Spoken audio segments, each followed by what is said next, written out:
Ciayu Majakuning, sebutan untuk wilayah Cirebon, Indramayu, Majalengka dan Kuningan dikenal sebagai bagian dari daerah pantai utara atau Pantura, khususnya Indramayu dan Cirebon.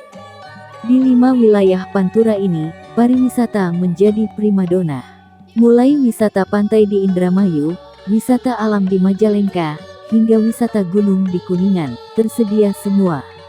Bahkan wisata religi juga menjadi salah satu tempat favorit, yaitu makam Sunan Gunung Jati di Cirebon. Namun pandemi COVID-19 sejak 2020 membuat kunjungan wisatawan merosot drastis.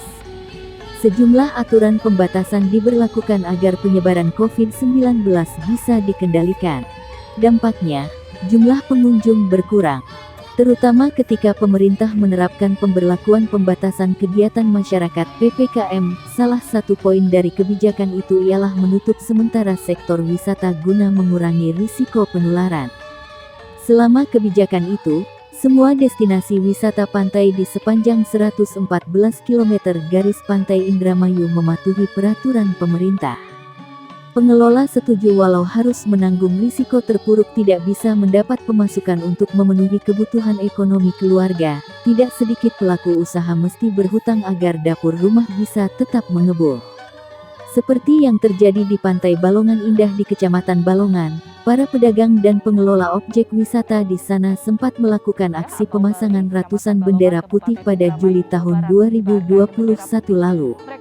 Pengelola Pantai Balongan Indah, Akso Surya Darmawangsa, mengakui bahwa pemasangan ratusan bendera putih tersebut sengaja dilakukan dengan maksud mencerminkan keterpurukan yang dialami mereka selama penerapan PPKM. Kami tidak memiliki pemasukan, bendera putih ini menggambarkan kami menyerah, ucap Akso, beberapa waktu lalu. Ini kecewa nggak ada adanya perpanjangan Pak dari pasti, sangat kecewa banget, sangat kecewa banget. ya. Buntut pemberlakuan PPKM level 3 yang diperpanjang, berdampak pada berlanjutnya masa penutupan objek wisata di seluruh daerah. Hal yang sama juga terjadi di Majalengka. Pengelola objek wisata melakukan protes terkait kebijakan PPKM dengan cara mengibarkan bendera putih sebagai tanda menyerah dan frustrasi. Seperti dilakukan pengelola objek wisata Bukit Sanghyang Dora yang berada di Desa Lewi Kujang, Kecamatan Lewi Munding, Kabupaten Majalengka yang memasang bendera putih di akses pintu masuk. Mereka mengibarkan bendera putih sebagai tanda menyerah, menyusul PPKM level 3 diperpanjang oleh pemerintah.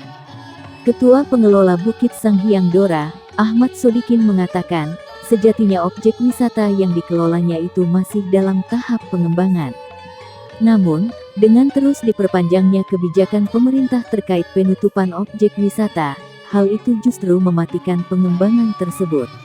Tak hanya dari segi pendapatan, upaya pengenalan wisata yang menawarkan bukit dengan pemandangan menakjubkan itu seakan sia-sia. 20 itu kan aturan pemerintah kan diberlakukannya lockdown yang pertama, yang kedua PSBB, berlanjut lagi dengan PSBB mikro. Nah sekarang dilanjut lagi dengan PPKM.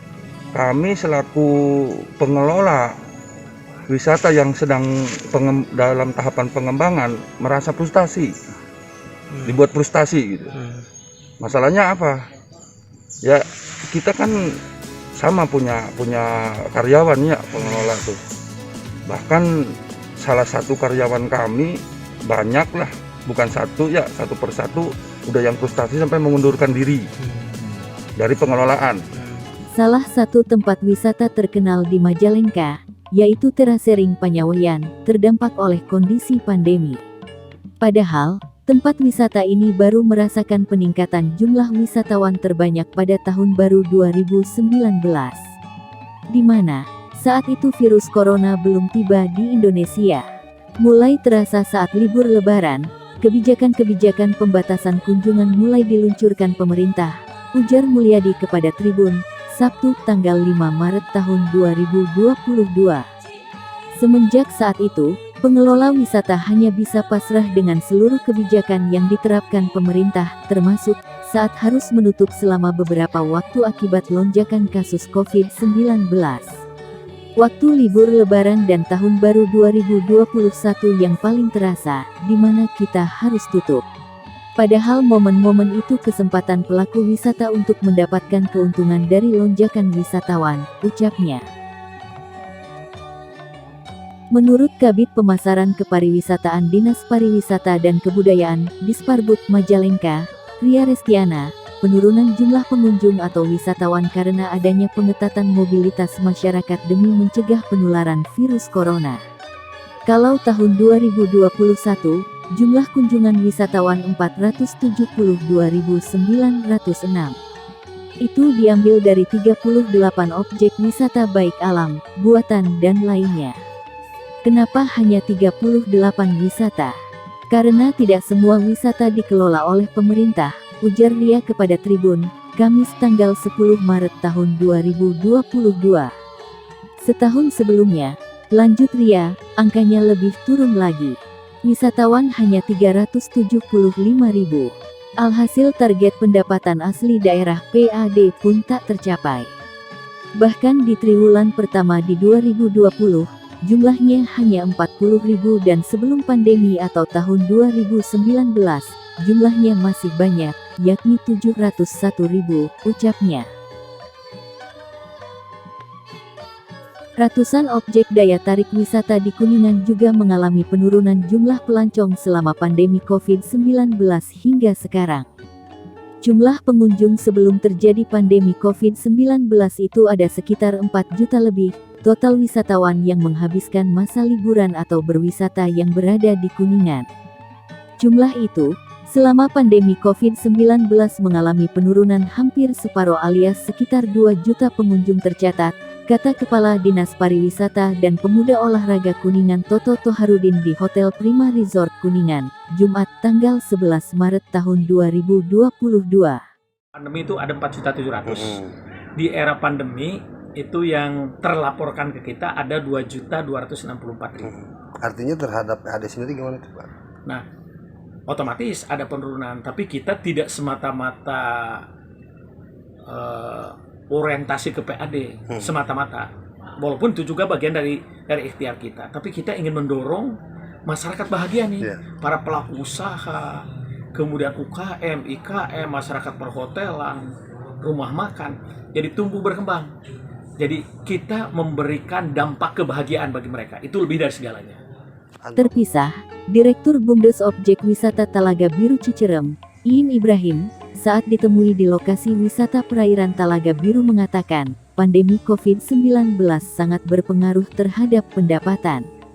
Biasanya, pendapatan yang dihasilkan dari jumlah pengunjung dalam setiap bulannya itu sekitar 60 juta rupiah, kini hanya separuh dan untuk mengejar nilai separuh full saja tidak bisa, ujarnya.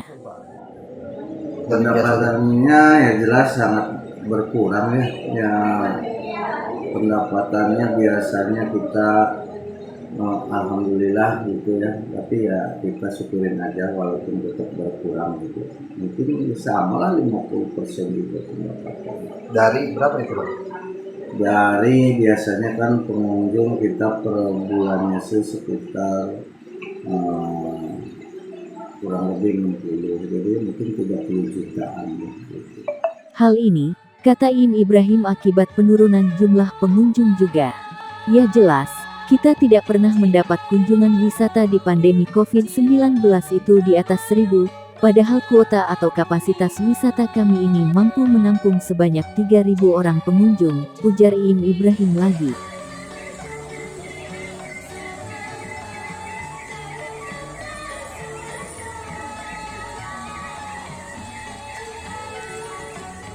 Pemberlakuan pembatasan kegiatan masyarakat PPKM level 4 di Kota Cirebon juga berdampak pada tingkat kunjungan objek wisata Goa Sunyaragi. Kabag Humas Badan Pengelola Taman Air Goa Sunyaragi BPTAGS Cirebon, Eko Ardi Nugroho, mengatakan penurunan jumlah pengunjung selama masa PPKM level 4 mencapai hampir 50%. Jumlah pengunjung selama Januari tahun 2022 mencapai 6.552 orang, tapi pada Februari tahun 2022 turun menjadi 3.848 orang, ujar Eko Ardi Nugroho saat ditemui di Taman Air Goa Sunyaragi, Jalan Brigjen Darsono, Kota Cirebon, Jumat tanggal 11 Maret tahun 2022. Ia mengatakan, sejumlah kebijakan yang diberlakukan selama PPKM level 4 di Kota Cirebon juga turut memberikan andil dalam penurunan jumlah pengunjung Goa Sunyaragi. Di antaranya, penyekatan jalan pada Senin sampai Jumat dan penerapan ganjil genap saat akhir pekan di wilayah perbatasan Kota Udang. Saat akhir pekan biasanya ada 10 bis yang datang ke Goa Sunyaragi, tapi saat PPKM level 4 hanya ada 2 bis, kata Eko Ardi Nugroho. Eko menyampaikan, selama PPKM level 4 juga tidak sedikit biro perjalanan wisata yang membatalkan kunjungannya ke Goa Sunyaragi setelah mengetahui adanya penyekatan dan ganjil genap di perbatasan Kota Cirebon. Namun, pihaknya berharap, menurunnya PPKM Kota Cirebon ke level 3 membuat kunjungan wisata ke Goa Sunyaragi kembali meningkat. Terlebih, pemerintah pusat menghapus syarat PCR dan antigen bagi pelaku perjalanan yang telah menjalani vaksinasi COVID-19 lengkap hingga dosis kedua. Kami juga berkomitmen menerapkan protokol kesehatan secara ketat di areal Goa Sunyaragi, dan mudah-mudahan PPKM level 3 ini dapat menggeliatkan dunia pariwisata, ujar Eko Ardi Nugroho.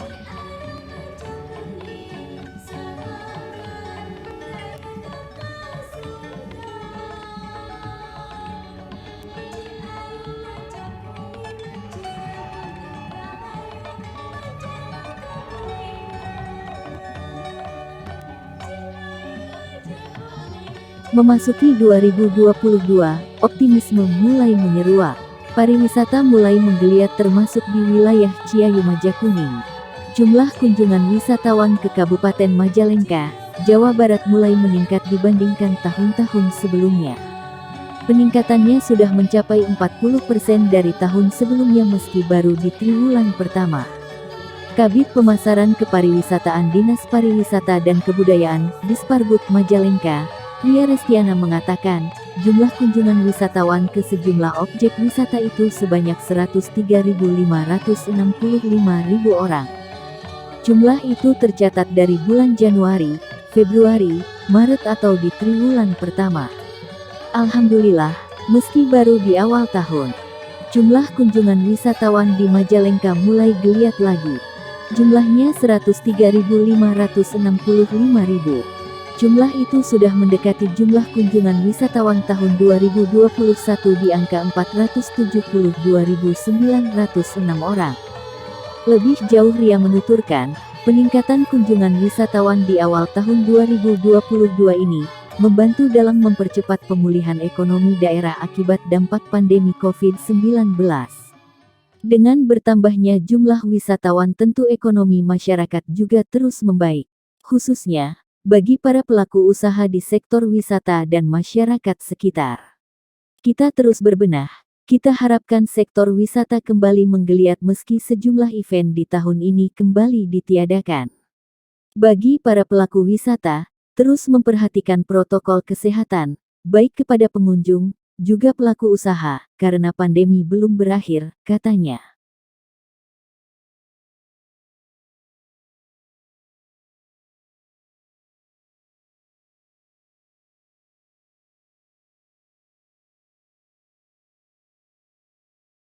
Cara yang dilakukan pengelola Penyawean Majalengka untuk membangkitkan kembali kunjungan wisatawan adalah dengan terus mengedukasi masyarakat terkait penerapan protokol kesehatan di tempat wisata. Kita di lokasi, di medsos terus menginformasikan bahwa pandemi COVID-19 belum berakhir. Oleh karena itu, agar sama-sama menjaga lingkungan wisata, kita terus edukasi masyarakat atau pengunjung, jelas dia. Begitu pula di Kuningan, pemerintah melalui dinasnya, telah menyiapkan dan menjalankan formula sekaligus terobosan dalam mengembangkan sektor wisata di Kuningan.